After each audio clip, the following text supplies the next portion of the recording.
Okay, now we're on the third turn, which is the French Field Army intervention. If you watched my kind of failed start at this game, I got to this point and actually rolled through this. All we do is roll on this table. First we roll on column 1. We get an 8, which is going to be the historical result. So I'm going to have to remove 72 squadrons, and that's points of cavalry. And this is the issue that screwed me up. And 26 infantry battalions. Now that really denudes what I can put forward for a covering force. So, and it may also prevent me from making an assault this turn. Which is a pity because I'm kind of in a neat position to do so. If I pull out of all the covering boxes, the French get to come back on the board. So, but what's more, the cost to me really is that they get some 8 ammo points. I'm going to have to let them do that. All right, so I have to now fiddle with my units again and pull them off, and then later bring them back on and redistribute them, even though I've placed them all very carefully in the boxes for last turn. We suffered the sortie from last turn, so that wasn't for naught, and now, well, we'll have to go through that again next turn, I guess. And that's what's taken off the board. All these forces. They'll come back after this turn, I believe. I believe it's just a 1-turn delay in the historical case. Yep. They come back on the next planning phase. But I've taken everything out of the covering boxes because all I have left at the end of this is 2 units. I can't cover a box with 2 units, which means the French are going to get their 8 ammo. Also, kind of frees up all my leaders. I kind of rule that Marlborough has to go there, but that's not actually in the rules. We get our replacements. Hey, I get another unit. Because I've only lost Germans. And the French are going to get this 3rd Brigade, which I can put right in the unit, which I can put right in the bastions. I got to kind of remember that's a 3rd Brigade unit because the 3rd Brigade's committed up there. Those are all going to come back, though, to the wall this turn, because there's no sortie to be made. There's nothing to attack. I just get the benefit for the lack of sortie. This is not an attrition turn. So now we're on an ammunition supply. We check the turn record track thing, and we see, there ain't anything. Right? Right. Next turn, we start getting more Allied gunpowder. And I don't really need it right now. I don't really want to fire at things until I'm ready to hit with the Allied forces. Until I'm ready to make my assault. But the French get their 8 points, and I'm going to give that an 18-pounders just because that shit's better. Across the line, if I can find them. In a sense, the mortars are only there because they're there. They're just, a lesser version of the siege guns. And using their ammo might make sense, and then you can shift the siege guns into place. So now I'm at the siege battery fire segment. And it's really up to the Allies to make a choice. Hey, do I want to launch my attack? Which I could do from 7 of these with nothing. Well, how many of these troops am I going to have? I have a fair-sized force, so I've got to think and look at what my initiative's going to be. I'll come back in a moment to discuss. So, the amount of troops that I can activate for an assault is 5 times the highest leader that I have behind the start line. Now that highest leader is Prince Eugene. Okay.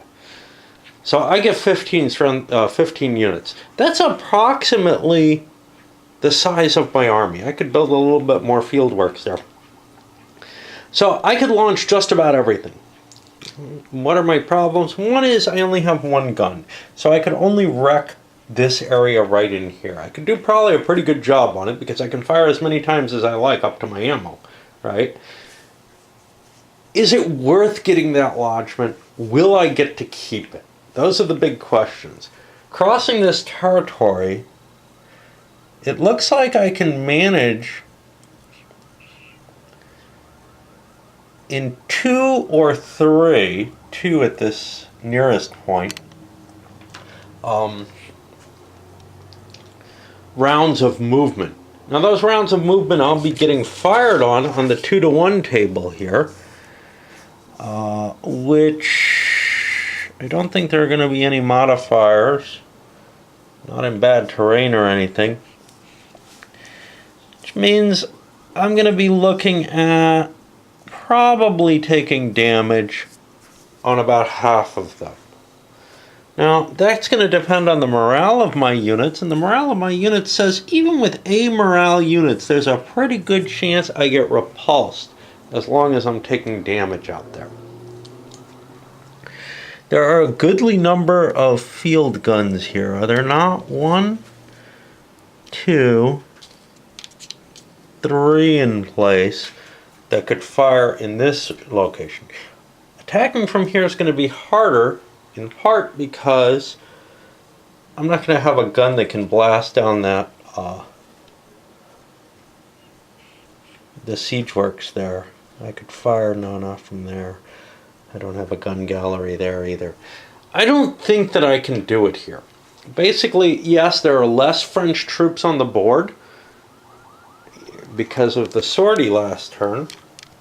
But the problem for me is it's not really the French numbers that are the issue. It's getting that lodgement. And unless I can get a lot of forces into play at once and all hitting at the same time, I don't think the numbers are going to make much difference. Now this is a problem because obviously next turn there's going to be at least another brigade up there at the front. I'm going to also have to reposition my French troops as I begin to look at this. I'm not too worried about an attack in this direction. Yes. No, I can't even reach. It's too far away at this point, which means unless I start digging some parallels, and there's nasty terrain on that side, in that direction, I can concentrate my field artillery against the main threat. Now that's one reason that I should consider an attack right now, because the French have spread out for a defense across the board and aren't really prepared for what I'm set up for right now.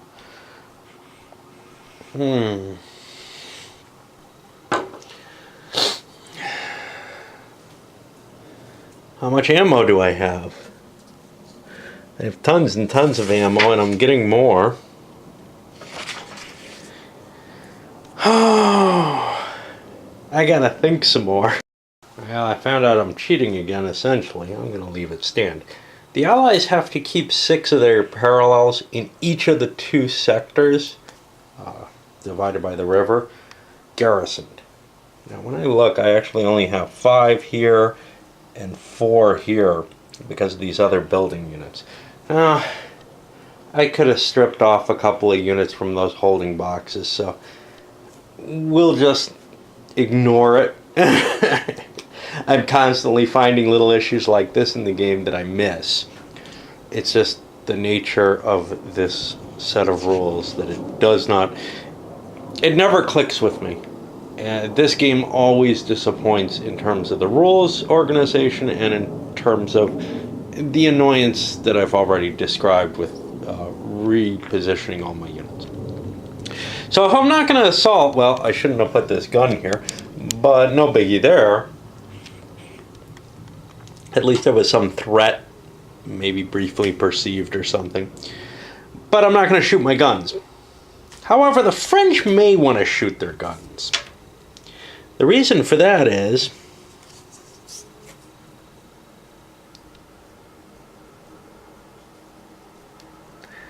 And I'm going to be at the 0 rating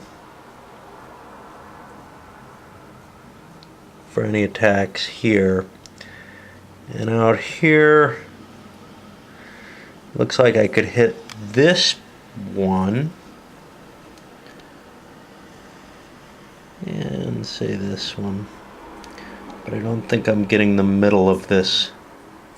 In fact, I think I'm missing the 300. So I've got a no penalty roll attack from here. Do I want to make a no penalty but no bonus attack? Well, we look at the siege.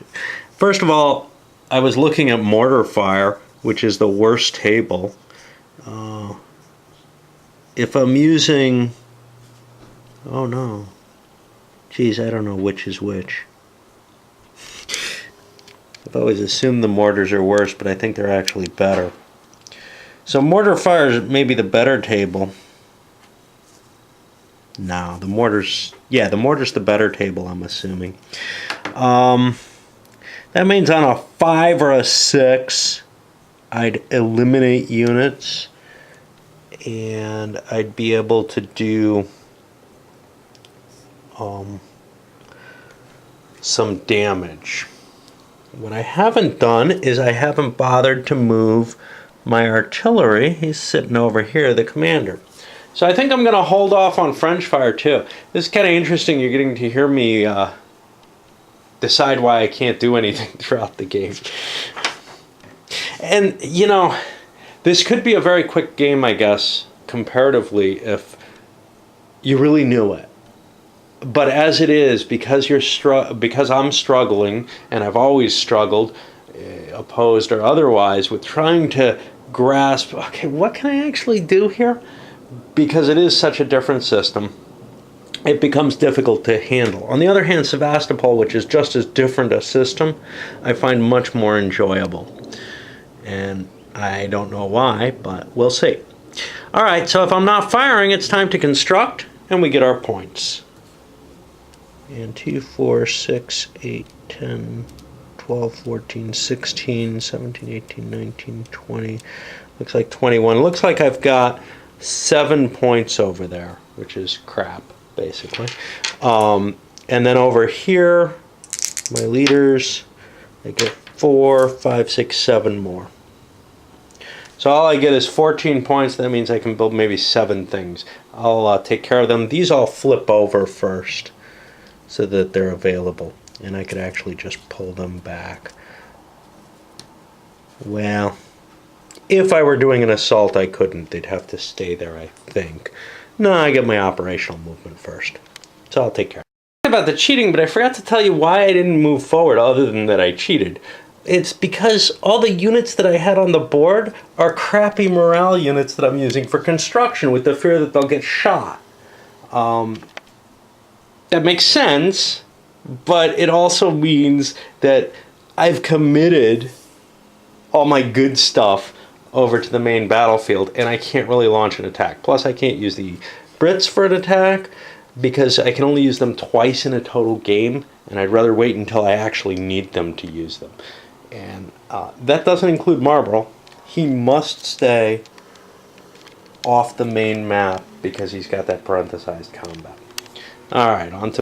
I have to be kind of careful with my construction of my parallels. My first thought was to move to here, and when I set it up I saw that's going to get destroyed by this mortar if it's in range. I don't know if it's in range for mortar fire, but certainly a siege gun could be positioned there during the French movement and cut that in half. So what I've done is instead I've moved right up against here, and there's a gun gallery right there. We're going to be definitely exchanging some significant fire there, I'd assume.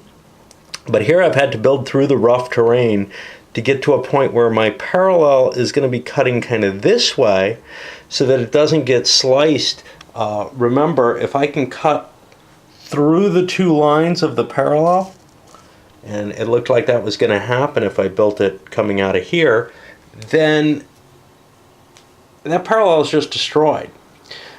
I'm more careful with my... not careful enough. with my placement of garrisons, so it's hard to tell which are the 2 closest or 6 closest or whatever. These 3 are right easy.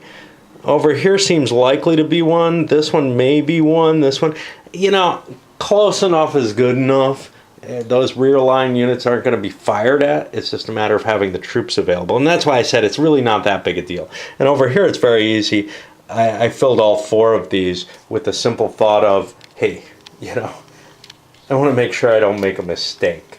But because these could be fired at, I could only build 1 forward movement with sap here, because otherwise a second one would have put me into the walls themselves, and you're not allowed to do that. You're not allowed to, you know, you could build the lines going through the walls but not through a dot. So in this case though, I'm right up against those dots. I'll be able to walk right to them and launch an assault very quickly. I may want to upgrade a gun gallery here, or maybe extend these lines to increase my ability to launch an attack kind of across the board on this front. Maybe I didn't even want to build this, because that's kind of expensive. I'm thinking focusing on 1 bastion, I'm only going to be able to launch 15 units out of it, right? Yeah, this is only 6. Yeah, I want to focus on at least 2 bastions for my attack. Alright, fair enough. We'll stick with what we got built. So now we go to the French operational movement, and at this point I don't need anything in here. I get to pull back. I've already taken my 8 ammo rounds, I hope. Can't remember. So bad at counting things. It looks like I have 2 18-pounder 82, so I must have taken it. Great. Okay, so now I get to redeploy all my French units, which is going to be kind of a bitch, because I do have to completely redesign my defenses. And then, well, I'm using these guys, right? If I pull them off out of that box, then I got to redeploy them again when the holding boxes, when the covering boxes get filled again. Fun, eh? That's what this game is about. Constantly reassessing, you know, how you can deploy your troops and still keep them in place. And it's just a headache for me.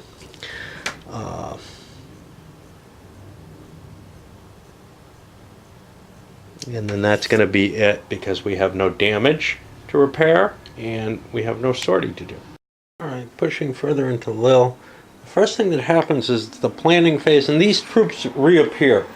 Now I can throw them back in the covering boxes. Hitting them didn't... Actually, the sortie didn't matter last time. I shouldn't have even had them in the covering boxes. Well, they had to be there for the prior turn. I don't know. Anyway. I also get ammo, 18 points for these,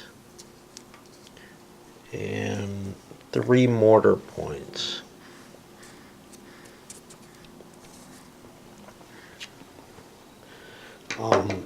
What's important is assume things are in those covering boxes. During the operational segment, I'll figure out how I want to apportion them, but I have to make a lot of decisions during this turn as to whether or not I'm making an assault, which I may not be, and that's going to be based on, to a large extent, you know, or based on that, to a large extent, it'll be what I actually end up putting in these. We can assume there's a piece in each one for now. Other times I may have filled them then for no real good use. We get a replacement point, which I think I've already pulled out. German unit. The French, everybody else is full up. I don't want to take English losses because they don't get replacements. There's no attrition.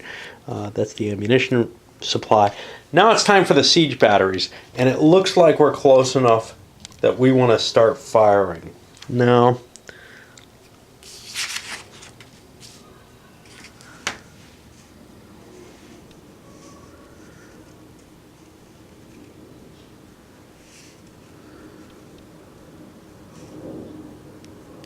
The Allied player first gets to fire as much as he likes, and that's important because the gun platforms where the Allied player may have artillery could be destroyed, knocking the gun out of that location during the French fire. So you don't want to.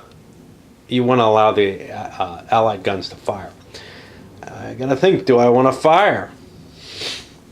Always a hard call here.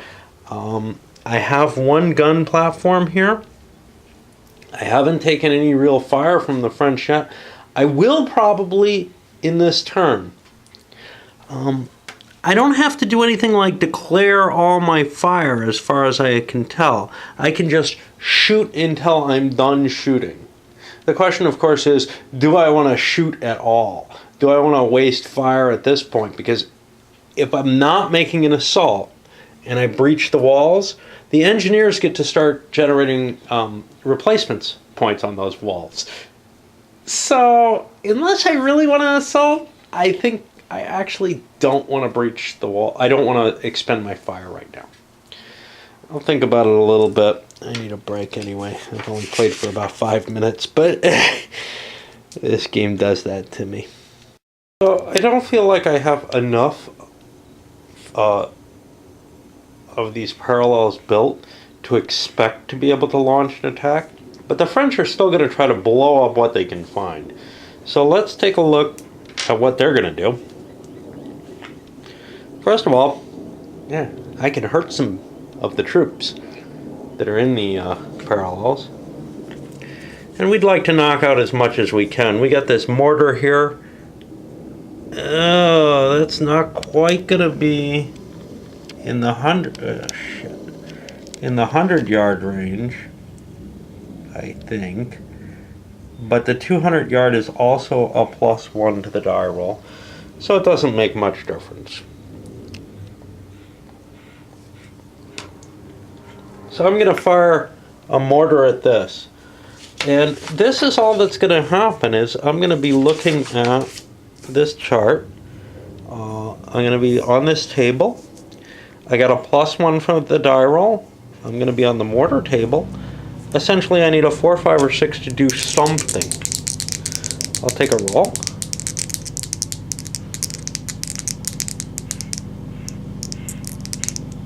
Now the mortar is only going to kill troops.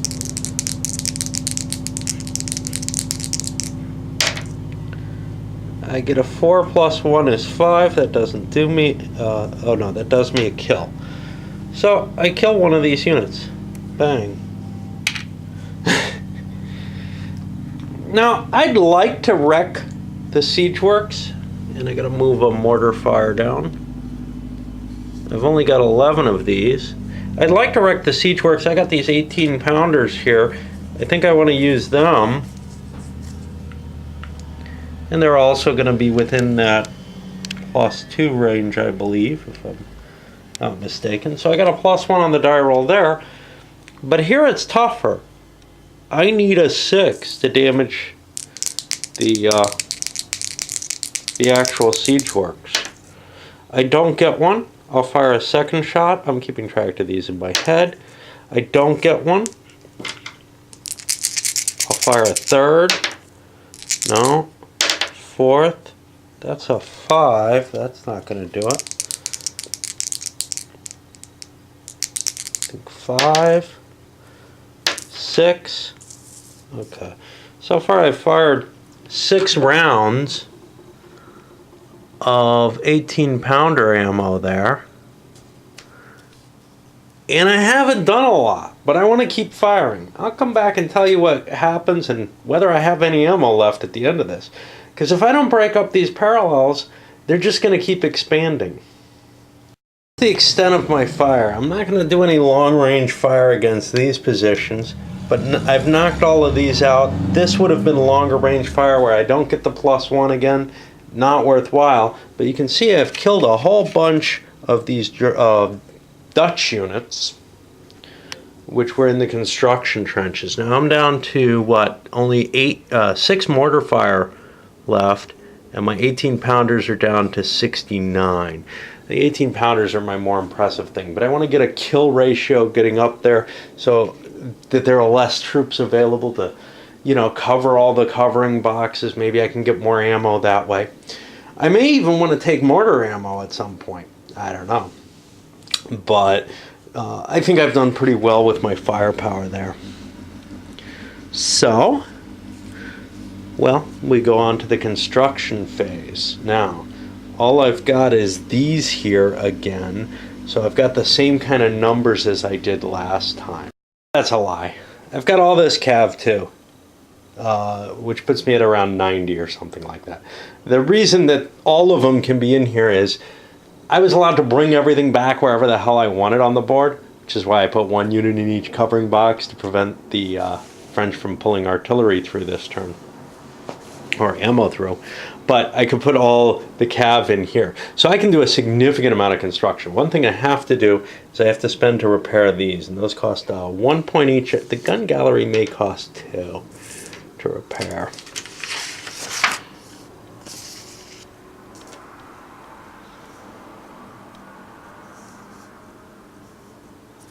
I'll have to look that up.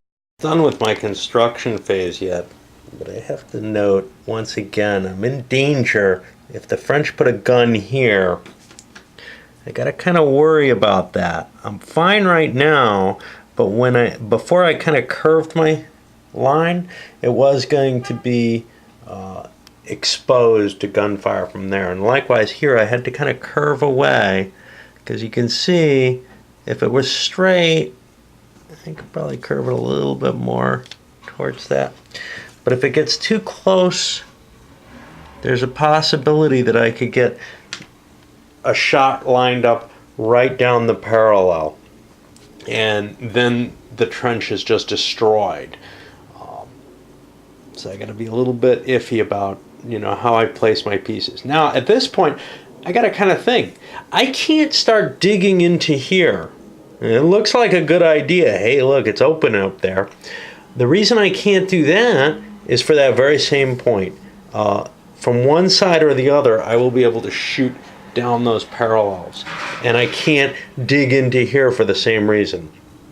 So I've got to be kind of careful with where I'm going to position, but I want to put pressure on more points on the fortifications. I've still got 16 points of construction to go. I've extended this parallel here. It's out to 6 units wide. I've got a problem. I can only build I can only build 6 parallels off of a single sap running down. Now also, I need 3 parallels to build a sap out of. So this can't just extend another sap here to allow me more distance. I'd have to fill this out if I want to keep building that. Likewise over here, I could extend for a while, but I'm not going to make it into the meat of the French territory. I'm not going to make it down towards this this citadel here, or that bastion, without digging from a different location. Now, I could come out of here, or I could extend this parallel in one direction or another and add more saps. Here, adding more saps might be an appropriate solution. So that's the completion of the entrenched lines that I'm making. Spent extra to move through the swamps here, trying to get up here. Now this is adding a new level of threat. There's no defense up here for the French. I'm within range. I could run units into there and steal those bastion positions and use them to start launching an attack, maybe against the citadel itself where there are some star positions, or to add pressure against the stars here. There are no stars throughout this whole area until you get way back here or over here. So it's not a terribly enticing location to seize. However, it does open up an opportunity. If I'm coming out of this space, I'm going to get there in 3 moves. Not quite, it's a little further than 2. Same here, 3 moves. which means I have 2 rounds where I could actually, after assaulting, you get to freely move in, assuming I could assault right this turn, and I can't because I'm constructing these, they're full. I could get there in 3. 4 could get me here. 5 could get me here. I could have a big hunk of the citadel itself. So the French are going to have to do something about this. They're going to have to shift defenses to cover against that. And that may mean less in the way of sorties. These covering boxes look pretty hefty actually now against what I could potentially put forward to them. Plus, you can see the Allies are beginning to add a threat this way. And basically, they only get 15 strength points. They get to launch maximum. That's if Eugen's at the siege. Right now, he's actually in a covering box. Now, the French don't know this. But if Eugen's actually at the siege and able to command that, I only get 15 strength points to move. But 1, 2, 3, 4, 5, 6, 7. This is 14 could come out of right here. That would be my main assault area. But if instead I split up and make little attacks into several weak areas, well, that could be a danger too. So the French have to reposition their forces and try to figure out what they can afford to sortie with, or if they can just say, well, the hell with it. I think we're done with sortying. The lines of circumvallation have come close enough that we just, can't afford any more defensive, expending any units. Because if we're outnumbered attacking, that's a bad thing, right? I think, I'm not positive, let me look. I think the Allies get to do an outflanking if they outnumber the French sortie.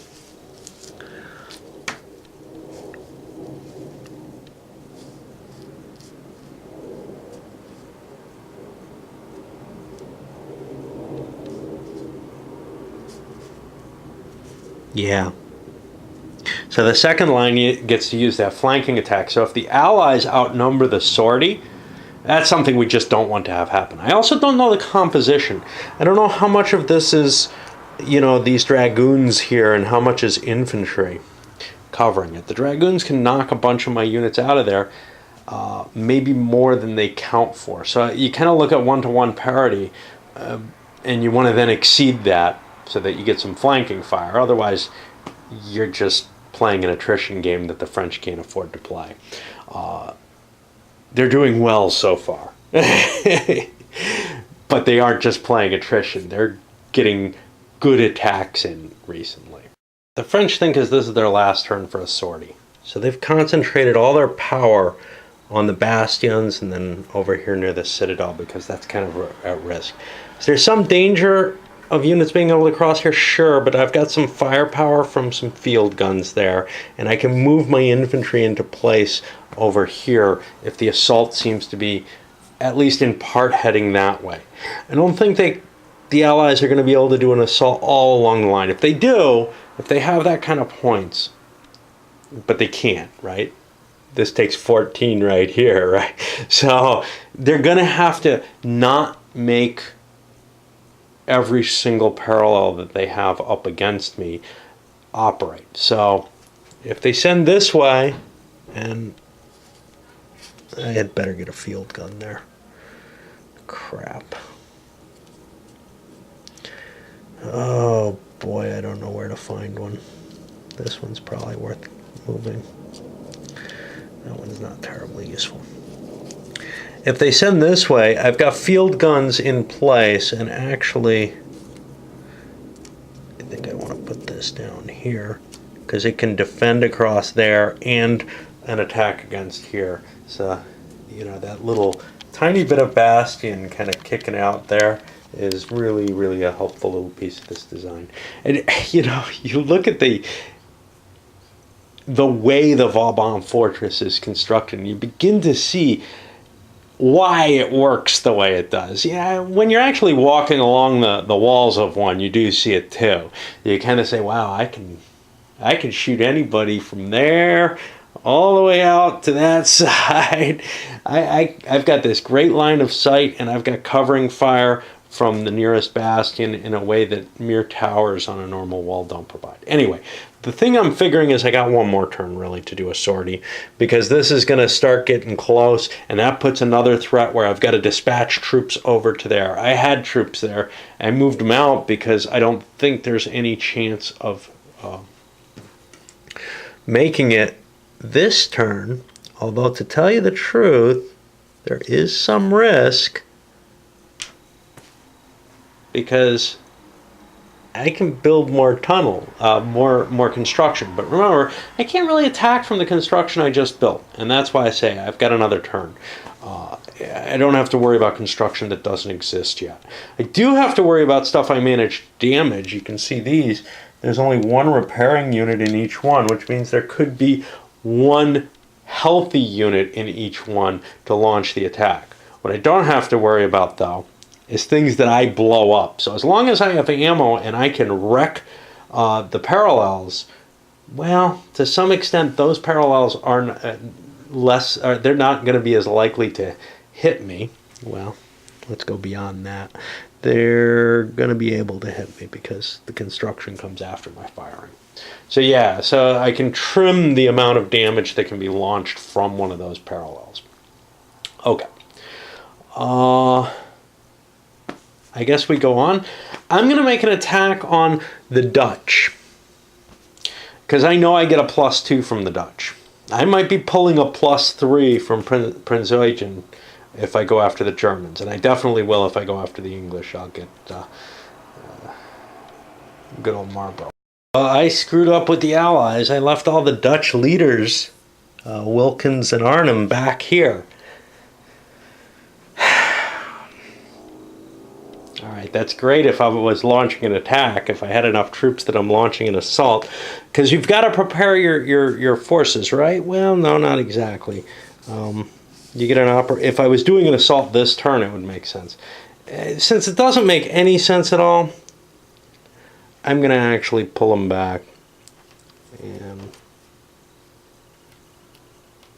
okay. Because this is why you don't attack the Dutch, because they have lots of smaller, lower level leaders. What we see, though, is I've got 1, 2, 3, 4, 5 extra units. And here I've got 2 dragoons, 6. That means 3 are canceled out. 4, 5 are canceled out, so I'm able to take out their second line. That's important, because those are the flanking shots. And now I come up with kind of an at even fire, the attritional combat that I didn't want to hit. It worked out as attritions 10-2, pretty even. The French lost a unit and the Dutch lost a unit. The French actually lost an A-quality unit. They'll get that back, though. The Dutch units don't come back as quickly because they already had a pool of losses. So this doesn't really cost the French anything because they only lost 1 unit. For the Dutch, it does prevent them from having a unit that they would otherwise have next turn. And we move to turn 4. This is not a game where you can launch usually a single attack which wins you the city. The fact that some of the others are the same, Acre, for example, or even maybe to some extent the Constantinople, well, I'm not sure, where you need to weaken the enemy with a couple of blows. Well, here you need to gain territory. You need to gain the bastion foothold. That's going to be what gives you eventually the access to move forward. So I'm under a time pressure here. I can't just, assume I've got, so many more turns left. No, you've got to move on this one. Yeah. We'll see if I'm able to be pressured in that way. Sometimes I'm way too cautious. All right, let's